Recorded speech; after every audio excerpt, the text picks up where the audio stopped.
안녕하십니까. 즐거운 수요일입니다. 날마다 새롭다. 또 하나님과 동행하는 삶, 그리고 이 천지의 주인 되시는 그분께서 우리 아버지가 되시고 우리가 믿음 안에서 그 은혜 안에 거한다는 것, 이 축복보다 더 놀라운 것이 없는 것 같습니다. 자, 오늘 시편 23장 1절에 주 여호와는 나의 목자시니 내게 부족함이 없으리로다, 이 말씀을 가지고 계속 교제 중인데, 목자에 대해서 살펴봤었고, 또 지난주에는 거짓 목자, 사꾼 목자에 대해서 살펴봤습니다. 근데 오늘은 참된 목자, 그리고 구약이 아닌 신약 시대의 이 목자, 곧 목자의 어떤 모습을 우리가 살펴봐야 될 것 같습니다. 시편 22장을 할 때도 그 후반부에서 그 예배에 대해서 그림이 숨겨져 있고 또 전도에 대해서 숨겨져 있다고 말씀을 드렸습니다. 구약시대 유대인들에게 있어서는 사실 어떤 전도에 대한 말씀이 없습니다. 다만 그들이 이방민족과 혼연 하지 않고 분리되어야 된다는 것을 계속 말씀을 하셨고, 그들의 신앙을 지키면 되었습니다. 근데 신명기 28장에 보면은 68절까지 있는데 축복과 저주에 대한 말씀입니다. 오래전에 그 모세오경을 다 우리가 공부했었죠. 신명기 28장에 축복과 저주에 대한, 순종을 하면 축복을 받을 것이요 불순종하면 저주를 받는다라고 말씀하셨는데, 순종으로 인한 축복에 대한 말씀은 14절까지고 15절부터 68절까지 거의 5배 분량이 불순종하면 저주를 받을 것이다는 말씀으로 기록되어 있습니다. 이것은 하나님께서 우리의 체질을 아시고 또 어떻게 이들이 불순종하고 저주받을 것에 대해서 경고를 하셨는데도 그들은 불순종하게 됩니다. 자, 이제 시편에서 23장에서 다윗이 주 여호와는 나의 목자시니 내게 부족함이 없다고 하는 그 고백이 우리 지금 그리스도인들에게도 동일하고, 우리는 이 다윗이 겪었던 것보다 더 분명하게 손에 잡을 만큼 우리는 더욱더 확실하게 주님 안에서 안식과 평안과 기쁨과 행복을 누리고 있습니다. 수고하고 무거운 짐진 자들아 다 내게로 오라. 내가 너희를 쉬게 하리라. 나는 마음이 온유하고 겸손하니 나의 멍에를 메고 배우라. 나의 멍에는 쉽고 가벼움이라. 우리는 이와 같은 예수 그리스도를 만났고 또 그분 안에 있고 또 그분의 보호하신 가운데, 성령의 지키심 가운데 있기 때문에 우리는 어떤 상황이든지 살든지 죽든지 흥하든지 망하든지 어떤 상황에서든지 우리는 안식을 누리고 있고, 그리고 영원한 안식에 들어갈 것에 대한 소망을 가지고 있습니다. 그런데 정말 우리가 이 신약 교회에 있어서 분명히 목자가 포이멘이라고 나와 있고, 이것은 원어 포이멘이 에베소서 4장 11절만 목사로 번역됐다고 말씀을 드렸는데, 구약시대나 신약시대나 동일하게 말씀합니다. 양과 목자의 그 관계는 우리 이스라엘 백성과 하나님, 그리고 신약교회의 성도들과 예수 그리스도, 그리고 성도들과 교회의 인도자들의 관계가 이 양과 목자의 관계입니다. 그러면은 구약시대 때는 이 목자가 에스겔서 34장에 살펴본 것처럼 거짓 목자로 인해서 양들이 고통을 당하고 양들을 돌아보지 않음으로 인해서 그들에 대한 심판을 말씀하셨는데, 정작 그 여호와는 나의 목자시니 내게 부족함이 없다, 그리고 5절에 보면 내 잔이 넘치나이다 했던 그와 같은 한 개인의 하나님과의 관계 속에서 맺어지는 평안, 안식, 기쁨, 행복은 분명히 구약시대나 신약시대나 동일합니다. 그런데 우리가 진정 그분 안에서 신약시대에 은혜 아래에 있으면서 그분이 나의 목자이신데 우리가 정말 부족함이 없다고만 할 수 있을 것인가? 말씀에는 그렇지 않다고 말씀합니다. 이것을 율법과 은혜의 차이인데 이 차이를 한번 보겠습니다. 율법 안에서도 사실 하나님의 사랑과 공의가 분명히 드러납니다. 그리고 율법 시대에도 분명히 하나님이 목자시고 그 음성을 듣고 했지만 많은 핍박을 받고 고난 가운데 있었던 자들이 있습니다. 그들이 누구냐? 선지자들이었습니다. 선지자들은 하나님의 말씀을 백성들에게 전한 자였습니다. 제사장은 하나님을 만나기 위해서 백성들의 죄를 사해 주는 역할을 하는 자들이었습니다. 그런데 이 선지자는 하나님의 말씀을 전함으로 인해서 백성들로 하여금 또 이방 나라로 하여금 많은 고난을 겪게 되는 것을 보게 됩니다. 이와 마찬가지로 이제 신약교회 성도들도 동일한 고난을 받게 됩니다. 오늘 성경을 좀 많이 찾아보겠는데 제가 말씀드리는 것은 적어놨다가 나중에 찾아보시고 시간 관계상 다 찾지는 않겠습니다. 마태복음 5장 10절부터 12절까지에도 예수님이 팔복 중에서 말씀합니다. 의를 위해 핍박을 받는 자 복이 있다. 천국이 저희 것임이요. 나를 인하여 너희가 욕하고 또 핍박을 받을 때 복이 있다. 예수님께서는 이제 예수님을 믿음으로 인해서 고난과 핍박을 받는 것에서 말씀하고 있습니다. 사도행전 14장 22절에는 우리가 하나님 나라에 들어가기 위해서는 많은 고난을 받아야 될 것이니라 라고 했습니다. 왜 그러면은 이런 고난이 구약 시대에는 안식과 평안 가운데 문제없이 그렇게 부족함이 없다, 내 잔이 넘친다고 했지만 이제 구약 시대 성도들과 신약 시대 성도들 차이가 무엇인가를 율법과 그 복음, 은혜의 차이로 볼 수가 있습니다.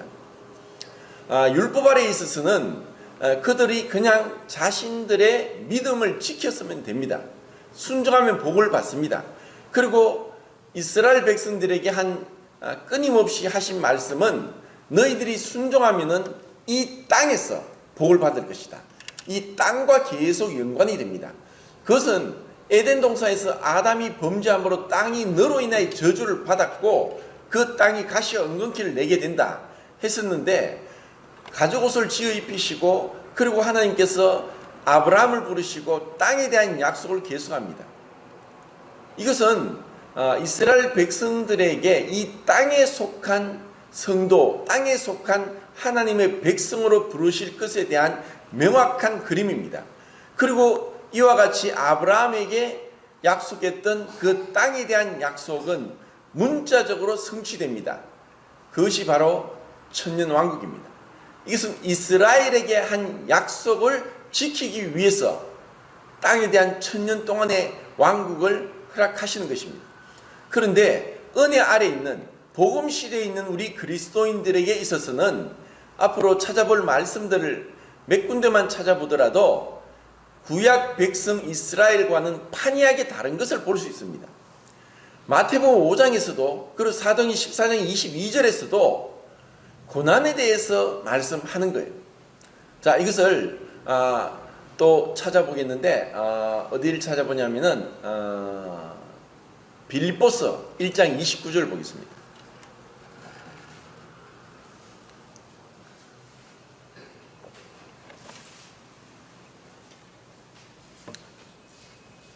(1장 29절) 자, 읽겠습니다. 시작. 그리스도를 위하여 너희에게 은혜를 주시옵소서. 다만 그를 믿을 뿐 아니라 또한 그를 위하여 고난도 받게 하려 하시니라. 왜 이와 같은 말씀을 하셨을까? 하나님 왜 우리에게 하늘의 신령한 축복을 주셨는데 왜 고난에 대해서 말씀을 하실까? 자, 이 고난을 주신 목적이 무엇이고 왜 신약 교회 성도들에게는 구약 시대에 이스라엘 백성들에게 하신 말씀과는 다르게 고난을 계속 말씀하고 계십니다. 이스라엘 백성들이 고난받는 것은 하나님 말씀을 불순종했기 때문에 고난을 받았습니다. 그런데 이제 신약시대에는 불순종한 것이 아니라 하나님 말씀을 순종하면 순종할수록 더 큰 고난이 있다는 것입니다. 디모데후서 3장 12절 말씀이 뭔지 아십니까? 경건하게 살고자 하는 자는 핍박을 받으리라는 말씀입니다. 왜 하나님께서는 이스라엘 백성들에게는 순종하면 축복인데 불순종해서 저주를 받고 고난을 받는다고 했는데, 이제 신약시대에는 경건하게 살고자 하면 핍박을 받는다, 박해를 받는다는 겁니다. 그리고 예수님을 믿고 예수님을 전가하는데 오히려 예수님 이름 때문에 의를 인해서 고난을 받고 핍박을 받는다는 것입니다. 나를 인하여 너희가 핍박을 받으면 오히려 너희에게 복이 있다는 것입니다. 왜 핍박을 받고 고난을 받는데 복이 있다고 하셨는가? 왜 우리가 하늘나라 들어가는데 고난을 받아야 되는가? 그러면 그 고난이 무엇인가? 왜 그 고난을 허락하셨는가? 이것에 대해서 우리가 올바른 성경적인 가치관을 정립을 해야 되고, 또 이것을 우리가 바로 알지 못하면은 큰 혼돈에 빠질 수가 있습니다. 자, 그 뒤에 골로새서 1장 24절 보겠습니다. 골로새서 1장 24절. 바로 뒤에죠. 자, 같이 읽겠습니다. 시작. 나는 이제 너희를 위하여 받는 괴로움을 기뻐하고 그리스도의 남은 고난을 그의 몸된 교회를 위하여 내 육체에 채우노라. 흔히 피학대증을 마조키즘이라고 얘기를 하는데, 왜 너희를 위하여 받는 고난을 인해서 기뻐한다? 도대체 이게 좀 이상하다는 생각이 듭니다. 자, 이것을 제가 설명을 드리겠습니다. 왜 바울이 내가 너희를 인하여 받는 그 고난을 기뻐한다, 그리고 그리스도의 남은 고난을 내 육체에 채운다 하는 이 말씀이 도대체 무엇인가? 그리스도께서는 분명히 우리가 아는 대로 단번에 영원한 속죄를 이루셨고, 또 우리가 그리스도를 믿음으로 인해서 거룩하게 되었고 영원히 온전하게 되었습니다. 한 제물로 거룩하게 된 자들을 영원히 온전하게 하셨느니라. 주님은 완전한 그 고난을 통해서 영원한 속죄를 이루셨고, 더 이상 고난 받을 수 없고 받을 필요도 없고, 만약에 더 고난이 남았다면 그것은 비성경적이고 주님의 그리스도의 속죄 사역에 대한 너무나 잘못된 견해입니다. 그런데 여기서 그리스도의 남은 고난을 교회를 위해서 내 육체에 채운다, 그것은 다메섹 도상에서 사울에게 나타나셨던 예수님이 하신 말씀과 똑같습니다. 사울아 사울아 왜 네가 나를 핍박하느냐? 그리스도인들을 잡아 가두고 핍박을 했었는데 예수님이 하늘에서 왜 네가 나를 핍박하느냐라고 말씀하는 겁니다. 결국 이 땅에서 그리스도인의 삶은 우주적인 교회의 머리가 되신 그리스도의 한 몸의 지체가 되어 있고, 그리고 우리는 그 지체 안에서 주님을 바라보면서 주님을 증거하며 나아가는데, 그런 가운데 우리의 원수가 있습니다. 이 세상을 주관하는 마귀와, 그리고 이 세상의 풍조와, 그리고 우리가 이 육신의 정욕을 따라서 내 마음은 원이로되 육신이 연약하고 내가 원하는 것은 하지 않고 원하지 않는 것을 하면서 내 속에 거하는 죄가, 나는 마음으로 하나님의 법을 섬기지만 내 육신은 죄의 법을 섬긴다 하는 그와 같은 육신의 정욕 가운데 있는 이 옛사람의 성품을 우리는 대하고 있기 때문에 진정으로 우리가 경건하고 거룩하게 살고자 하면 고난을 받게 되어 있습니다. 사도 바울은 이와 같은 그 고난에 대해서 분명하고 또 분명하게 우리에게 말씀하고 있고, 또 우리가 이런 바울의 고백을 통해서 지금 우리 그리스도의 삶, 나의 삶이 어떠해야 되는가, 내가 무엇을 바라보고 무엇을 추구하고 무엇을 생각하고 무엇을 위해 살아가야 되는가를 다시 한번 우리의 신앙을 점검할 필요가 있다고 생각합니다. 자, 그 앞에 고린도 후서 11장을 보겠습니다. 고린도 후서 11장 23절부터 29절까지 좀 길지만 읽어보겠습니다.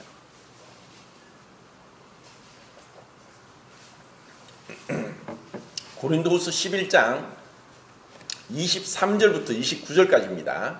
자, 시작. 그들이 그리스도의 일꾼이냐 무슨 없는 말을 하거니와 나는 더욱 그러하다. 내가 수고를 넘치도록 하고 혹에 다치기도 더 많이 하고 외도 수없이 맞고 여러 번 불편하였으니 유대인들에게 상습해서 하나 감염백을 5번 맞았으며 3번 회장으로 맞고 1번 돌로 맞고 3번 파선하고 1주야를 깊은 바다에서 지냈으며 여러 번 여행하면서 간의 위험과 강도의 위험과 동족의 위험과 이방인의 위험과 시내의 위험과 광야의 위험과 바다의 위험과 거짓 선지자의 위험을 당하고 또 수고함이 없고 여러 번 자지 못하고 추리며 목마르고 여러 번 굶고 춥고 헐벗어서라. 이 외에는 고사하고 아직도 날마다 내 속에 누리는 일이 있으니 곧 모든 교회를 위하여 논명하는 것이다. 누가 약하면 내가 약하지 아니하며 누가 실족하게 되면 내가 택하지 아니하며. 예, 사실 그 고린도후서에서 사도 바울의 개인적인 그 감정 그리고 개인적인 그런 형편들에 대해서 너무나 소상하게 밝히고 있습니다. 우리가 이러한 말씀들을 보면서 왜 바울은 이와 같은 죽을 고생을 사서 하느냐, 왜 이와 같은 엄청난 도저히 사람이 감당하지 못할 이러한 일을 당하느냐 하고 우리는 이해 못하게 되고, 또 이것은 특별하게 바울과 같은 부르심을 받은 자들에게나 해당되지 우리처럼 평범하게 살아가는 자들에게는 이와 같은 말씀은 합당치 않고 필요하지 않고 또 우리가 대수롭지 않게 얘기도 상관이 없다고 생각할지 모르지만 이것을 우리에게 어떻게 적용을 해야 되고 또 우리에게 주는 교훈이 무엇인가를 우리는 반드시 알아야 된다고 생각합니다. 바울이 왜 그와 같은 죽을 고생을 했느냐, 왜 사서 그렇게 고생을 했느냐, 도대체 왜 그로 하여금 예루살렘에 가면 분명히 빌립의 내 딸이 예언을 하는데 결박을 당해서 죽을 것이라고 했는데도 성령에 의해서 감동을 받아서 그렇게 예언을 하는데도 불구하고 바울은 고집을 내세워서 예루살렘에 갑니다. 그 마음에 있어서는 내가 이 복음을 위해서는 내 생명을 조금도 아깝게 여기지 않고 죽을 각오도 했다. 왜 바울이 그와 같은 일을 하느냐? 자, 첫 번째는 바울에게 있어서 이 그리스도의 복음에 대해서 빚진 자고, 그리고 이 복음을 생명의 말씀, 진리의 말씀, 구원의 복음을 전하지 아니할 수 없고 우리가 전하지 않으면 화로다 할 정도로 이 복음에 완전히 미쳐있는 그런 사람을 보게 됩니다. 그리고 이 복음은 구체적으로 말해서 여러 교회를 위해서, 성도를 위해서 그의 마음에 크나큰 짐이 있었고 누가 약하면 내가 애타하고 하는 그 마음을 여기서 표현하고 있습니다. 그리고 고린도 전서 11장 26절에도 만일 한 지체가 고통을 받으면 모든 지체가 고통을 받고 한 지체가 영광을 받으면 모든 지체가 영광을 받는다 하면서 이 우주적인 교회 그리고 그리스도의 몸인 이 교회의 한 몸 된 그 지체의식으로 인해서 바울은 이 교회를 향한 이 남은 고난 그리고 교회의 연약함으로 인한 그 애씀 또 구루함 이와 같은 모습을 보게 됩니다. 자, 쉽게 이 말씀을 드려서 그런 얘기를 하죠. 무자식 상팔자라고. 무슨 자식이 있으면 가지 많은 나무 바람 잘 날이 없다고 자식이 많으면 많을수록 걱정이 많습니다. 그런데 왜 그런 사서 고생을 하느냐?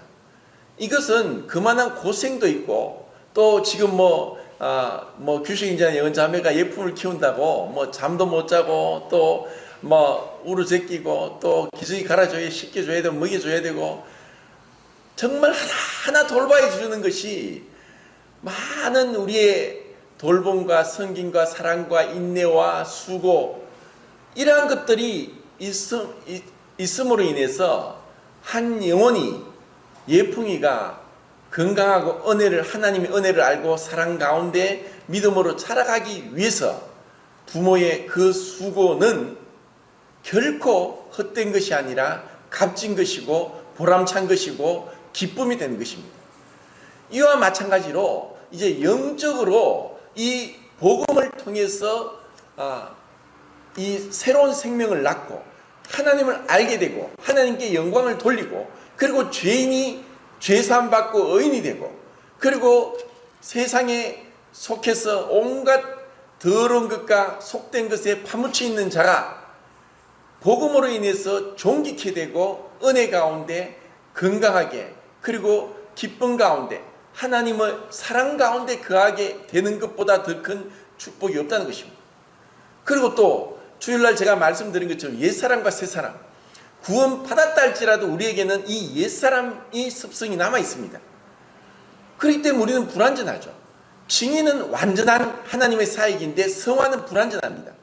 그리고 지금 사도 바울도 이 교회를 인해서 연약함을 인해서 고통 가운데 이 교회를 어떻게 바로 세우고 그 안에 성도들이 믿음 안에 설 것인가를 마음에 생각하고 기도하고 있는 것입니다.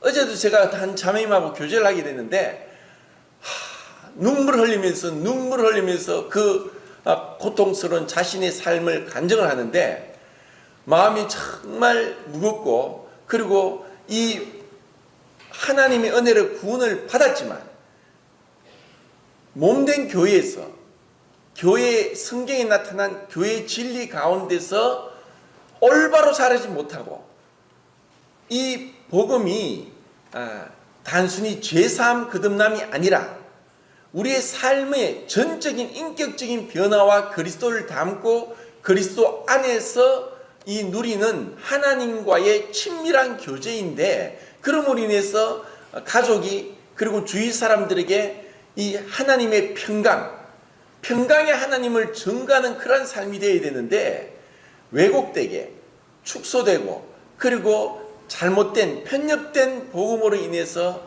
가족관계가 거의 파탄날 지경이 되고 그리고 고통 속에서 정말 끔찍한 그런 고통의 나날을 보내왔던 그러한 감정을 들을 때 눈물이 났습니다.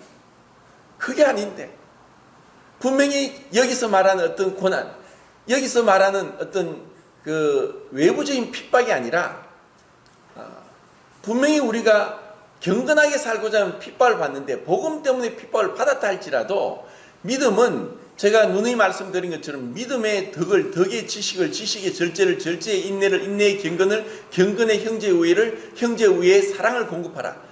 이 믿음은 가장 기초입니다. 그 위에다가 이 믿음만 된다. 모든 것을 믿음으로 결부시켜서 스스로 무지함으로 복음에 대해서 올바른 이해를 못함으로 인해서 그렇게 무지한 가운데 고통을 받았다는 것을 생각할 때 너무나 가슴이 아팠습니다.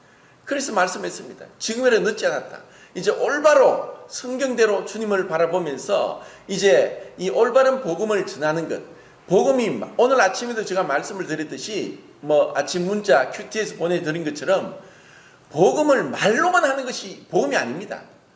세상 사람들은 복음을 들으면 압니다. 그래, 네 말은 잘하네. 그건 네 말대로 살아봐라. 세상 사람들도 그렇고 그리스도인들 그렇습니다. 복음을 살아내는 자를 보기를 원한다는 것입니다.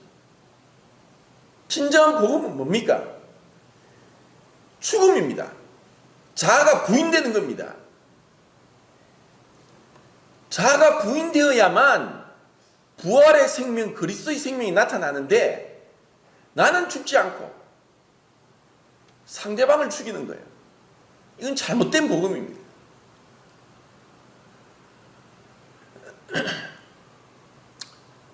그리고 사실 이것으로 인해서 기도할 책임이 있고 그리고 이제 잘못된 것을 바로잡고 무너진 것을 세우고 그리고 온전하게 복음으로 그리스도의 사랑으로 그 가족이 다시 관계가 회복되고 그리고 구원의 역사가 일어나도록 기도를 해야 되고 또 이것은 성도들이 모두가 함께 한 지체가 고통을 받으면 모든 지체가 고통을 받는다는 그 연대의식, 책임의식을 가지고 이 중보 기도를 해야 됩니다. 이제 다음 주가 되면 기도 월보가 나올 것인데 이것을 가지고 습관적으로 시간을 정해서 매일매일 기도하면서 성도들의 사랑, 성도들 향한 사랑을 우리가 기초부터 실천을 하면서 교회가 무엇인지 배워 나가야 되는 것입니다. 자, 그 고린도전서 4장을 보겠습니다.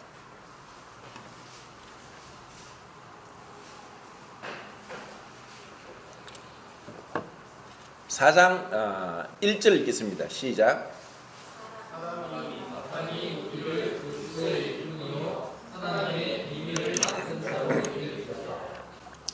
자, 사도 바울이 고린도전서에도 동일하게 우리가 그리스도의 일꾼이다. 여기서 일꾼이라는 헬라어는 휘페라테스라는 단어인데 이 단어의 원래의 뜻은 뭐냐? 요즘은 그렇지 않지만 옛날에는 배를 타고 가면 배 제일 밑바닥에 노를 넣고 그 죄수들을 두고 노를 젓게 합니다.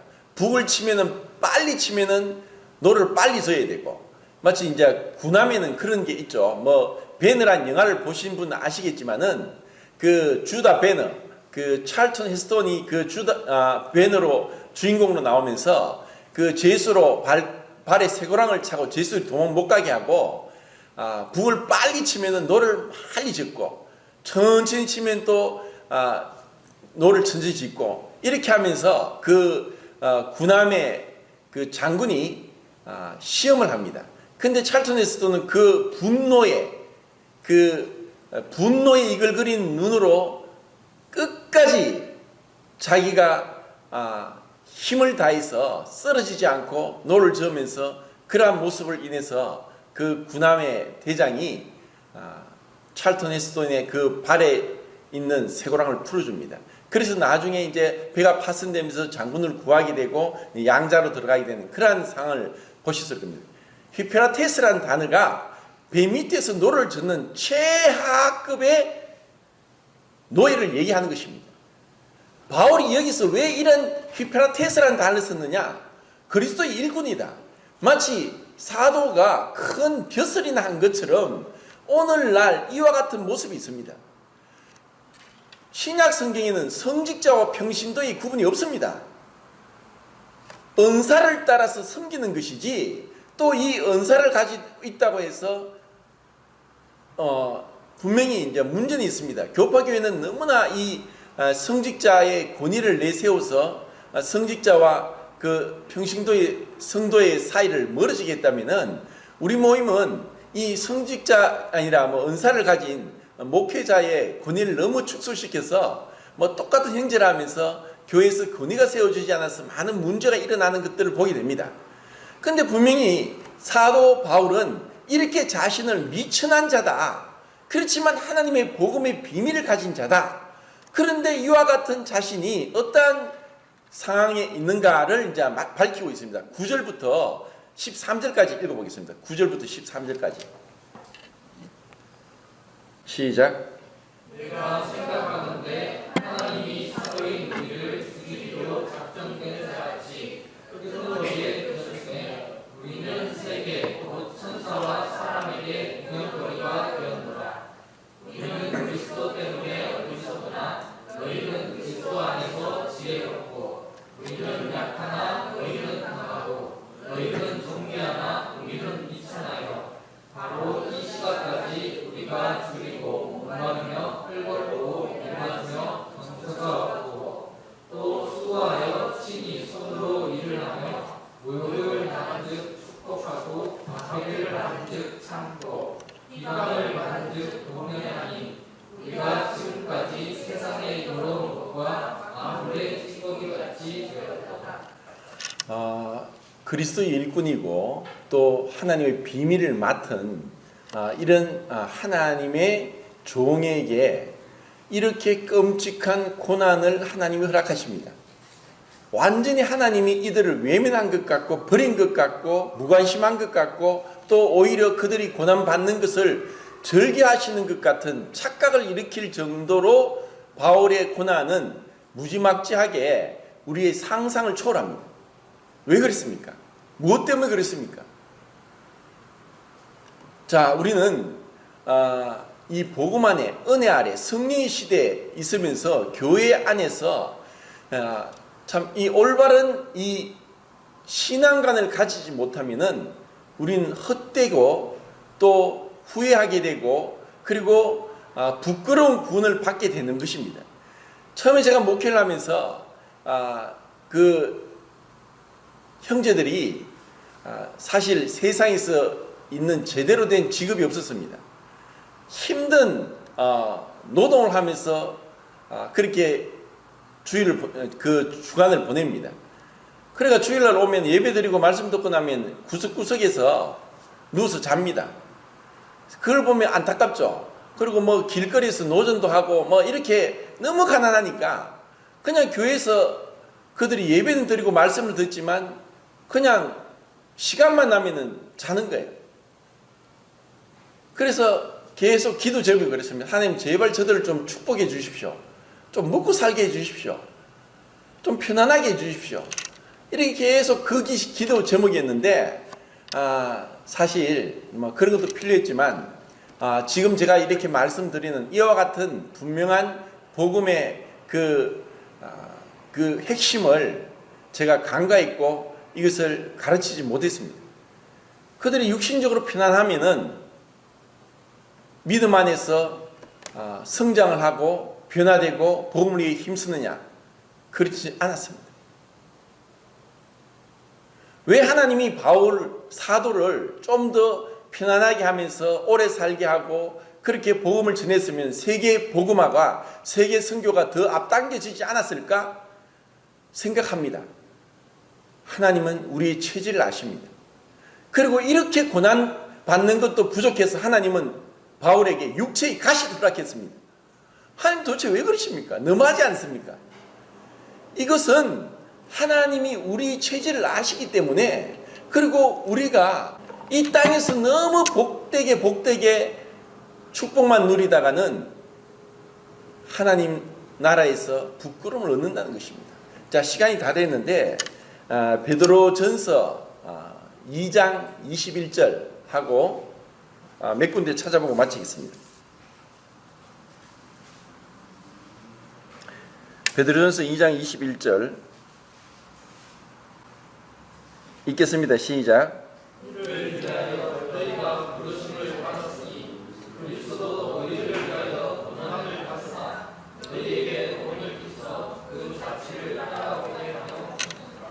자, 주님이 고난을 받았습니다. 우리에게 본을 끼쳤습니다.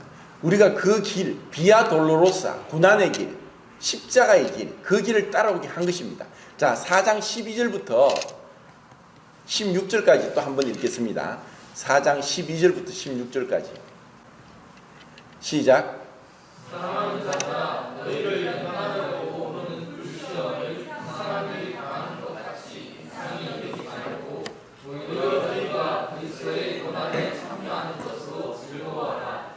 이는 그의 영광을 나타내실 때에 너희도 즐거워하고 기뻐하게 하려 함이라. 너희가 그리스도의 이름으로 시험을 당하면 복있는 자가 영광의 영 곧 하나님의 영이 너희에게 계시리라. 너희 중에 누구든지 살인이나 도둑질이나 학대나 남의 일을 반사하는 자로 고난을 받지 말아야. 만일 그리스도인으로 고난을 받으면 부러워하지 말고 오히려 그 이름으로 하나님께 영광을 돌리라.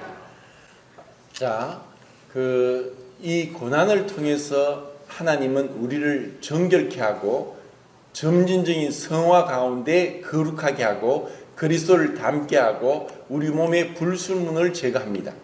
그리고 이러한 고난은 우선은 이 복음 때문에 경건하게 살고자 하는 것 때문에 그리고 이것에 대해서는 그만한 가치가 이 땅에서는 모를지라도 하늘나라 가면은 밝혀질 것입니다.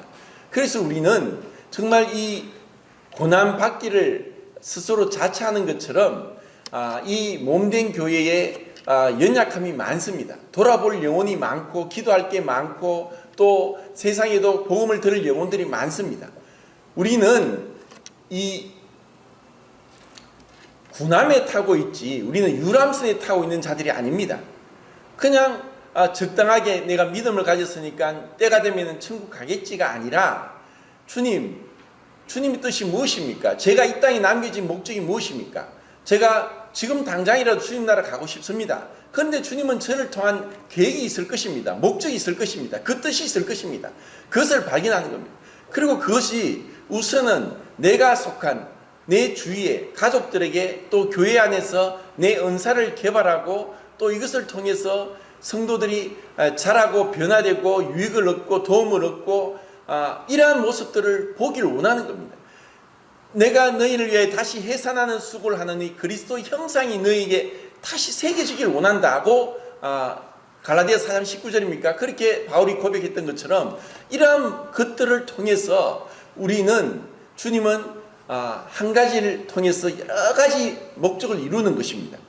세상이 복음이 전해지게 하고 우리 주위에 영혼들을 주님께 인도하게 되고 그리고 교회가 건강하게 되고 또 교회가 성장하게 되고 그리고 성도들이 변화되게 되고 그러는 가운데 우리가 그리스도를 닮게 되는 것입니다. 그런데 우리가 이와 같은 주님의 뜻을 모르면은 주님 너무 좋습니다. 주님을 위하여 나를 위하여 초막을 짓고 여기 있읍시다. 이렇게만 그냥 안주해 버리는 것입니다. 주님의 뜻은 그것이 아닙니다. 5장 10절을 한 번 더 읽고 이제 마치겠습니다. 5장 10절. 5장 10절. 자, 시작. 모든 우리의 하나님 곧 그리스도 안에서 너희를 부르사 자기의 영원한 영광에 들어가게 하십니다. 잠깐 고난을 당한 너희를 친히 온전하게 하시며 굳건하게 하시며 강하게 하시며 너를 견고하게 하시리라. 얼마나 가슴 벅찬 말씀입니까? 주님은 결코 불의하지 않고 또 주님은 결코 우리가 행한 것을 잊어버리지 않습니다. 우리가 주님을 사랑함으로 어떤 의무감이 아니라 네가 나를 사랑하느냐? 그러면 나의 어린 양을 치라. 우리가 주님을 사랑함으로 주님께 섬기고 봉사했던 것에 대해서 주님은 우리가 상상하지 못할 엄청난 것으로 갚아주실 것입니다. 단순히 하늘의 상급만이 아니라 여기 기록된 말씀대로 우리를 친히 온전하게 하시고 굳건하게 하시고 그리고 그 그리스도의 날에 우리가 기쁨 가운데 주님을 만나 뵙도록 할 것입니다. 이렇기 때문에 우리는 말씀대로 이 경건한 그리고 성화의 삶을 살 때 고난이 오더라도 우리는 그것을 묵묵히 이겨낼 수 있습니다. 우리가 아무리 고난 받더라도 주님만큼 고난 받지 않고 바울만큼 고난 받지 않습니다. 그렇지만 그것은 우리에게 도저히 우리가 상상 못할 큰 멸관이 될 것을 확신하는 바입니다. 이것이 신약 시대에 여호와는 나의 목자신 내게 부족함이 없다. 자, 결코 주님은 우리를 부족하지 않게 할 것입니다. 충만하게 채워줄 것입니다. 그런 주님을 신뢰하고 믿음으로 주님을 기쁘시게 섬기길 바랍니다.